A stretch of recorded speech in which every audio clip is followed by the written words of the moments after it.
Un mot revient parfois assez souvent dans notre réalité, c'est le mot conflit. Conflit. On vit tous à un moment donné ou l'autre des conflits. Avec nos proches, avec des étrangers, avec des collègues de travail. Hein? À moins que toi, tu me dises que non, t'es épargné, tu vis jamais ça, des conflits, toi. Ce serait un mensonge. Je comprends. On dirait que ça fait partie de la vie. Et je Mais veux pas faire de mensonges. c'est quoi un conflit? Comment on peut expliquer un conflit? Moi, la façon Je dont je le pense que... vois, ben, je te laisse aller d'abord. Vas-y. OK. Alors, je pense que tu en as déjà donné un bon indice, déjà donné un bon indice. Pour moi, premièrement, c'est vraiment en lien avec l'aspect relationnel. Comme tu disais, que ce soit un ami, que ce soit un conjoint, une conjointe, un patron. Alors, c'est vraiment au niveau d'être en relation. Et pour moi, le conflit, évidemment, il s'agit de trouver une solution. Si je veux retrouver ma paix, parce que pour moi, un conflit, ça vient m'enlever ma paix. Alors, si je veux vraiment retrouver ma paix, il s'agit de trouver pour moi une solution. Le plus important, Stéphane, est de me demander, est-ce que je veux sauvegarder la relation? Parce qu'on parle de relation ici. Si je me dis oui, je vais avoir une approche probablement beaucoup plus empathique, beaucoup plus centrée un peu sur l'autre, sur chacun. Et je pourrais décider que, ah, bon, je ne tiens pas tant que ça de toute façon. Alors, il y a des conflits qui, finalement, peuvent terminer une relation, je pense. Mais tout à fait. En fait, la question que tu viens d'évoquer, elle est importante. Est-ce que je veux sauvegarder la relation? Mhm, Parce mhm. que parfois, par orgueil, on dit, ah non, mais il gagnera pas. Mais OK, Exactement, c'est de l'orgueil pur. Et qu'est-ce que exactement. ça va avoir comme impact sur la relation? Puis est-ce que ça va nous permettre vraiment de nous sentir mieux? En tout cas, posez-vous la question. Alors, Oui, je suis en conflit avec quelqu'un et je veux résoudre le conflit. Pour moi, la première étape, là, ce que je conseille à mes clients, c'est parle au jeu et oui. connecte-toi à ce que tu ressens. Puis Mhm. ensuite, apprends à mettre des mots là-dessus et à Oui, l'exprimer à ton interlocuteur au jeu. Voici comment je me absolument. sens, voici comment Mhm, j'ai vécu ça, voici où mhm. j'en suis. Donc, c'est l'état de la situation par rapport à moi. Oui, oui. J'ai un bon exemple, Stéphane, qui pourrait vraiment venir supporter ce que tu avances avec tes clients.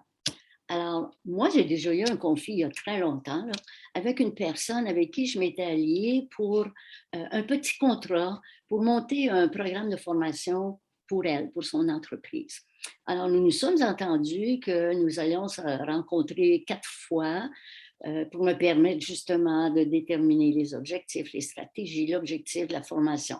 Première entente. Alors, moi, je suis tout enthousiaste, là, comme d'habitude. Puis, j'aime ça. En plus, c'était relié à la mode, un sujet qui me passionne aussi. Alors, je décris exactement ce que tu viens de dire. Le comportement de cette partenaire, retard. Toujours en retard. Quand je dis toujours, c'est un absolu, mais toujours pour moi, 4 rencontres. 5 minutes, 10 minutes, 20 minutes, 30 minutes de retard. Alors, je lui demande de se rencontrer et je dis très clairement, euh, pour moi, je me sens très, très frustrée. J'aimerais qu'on regarde ensemble une solution par rapport à tes retards.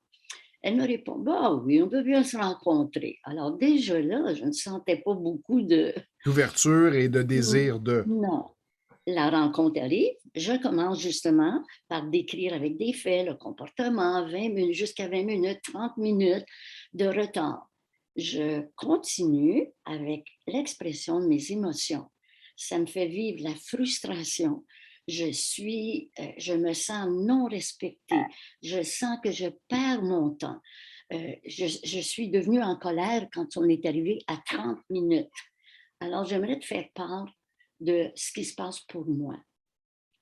Et j'aimerais, parce que je m'étais dit, je vais essayer de la sauvegarder, la relation. J'aimerais, si tu veux bien, qu'on trouve des solutions ensemble. Elle me dit, Bon, alors je dis, toi, est-ce que tu aurais une solution?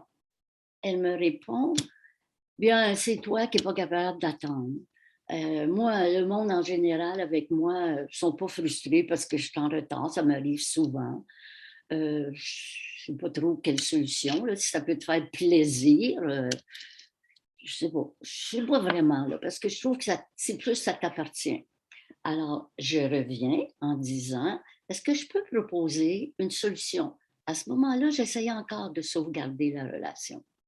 Alors, je lui dis, que penserais-tu que pour notre prochaine rencontre, on s'entende que un 5 minutes, un 10 minutes, c'est acceptable? Parce que des fois, Les des petits imprévus. incontournables. Mhm. Oui. Elle dit, oh oui, je peux essayer. Alors, pour moi, je ne sens pas un grand engagement.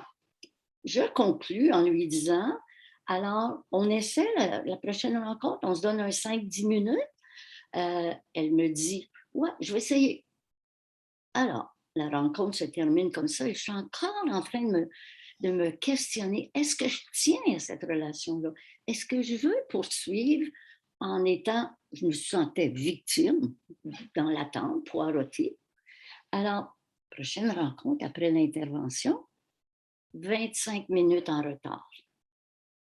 Alors, j'ai demandé une autre rencontre. Je ne vous raconterai pas, mais je vais simplement vous dire que dans cette situation-là, la solution n'était pas là. Ça ne se fait pas juste d'un côté et la relation s'est terminée. Alors, il se peut que, avec une bonne intention, que je n'arrive pas à trouver la solution. Oui, parce qu'on peut travailler sur soi, on ne peut pas travailler sur l'autre, et il faut être deux pour danser. Et puis, quand j'exprime quelque chose, si c'est fin de non-recevoir pour l'autre, ben, j'entends que pour la personne, c'est pas important de me respecter. J'ai à me positionner. Est-ce que je souhaite continuer la relation, sachant que pour l'autre, c'est pas important de me respecter, ou je préfère mettre fin à la relation? Et la blague de tout ça, la relation, évidemment, s'est terminée et je n'ai jamais été payée. Alors, tant mieux que tu en ris aujourd'hui. Oui, Euh, toute je me une suis dit, ça lui situation. appartient et c'est ce que j'ai dit. Toi, tu vas toujours porter sur tes épaules le fait que tu ne m'as pas payé, puis j'ai laissé aller.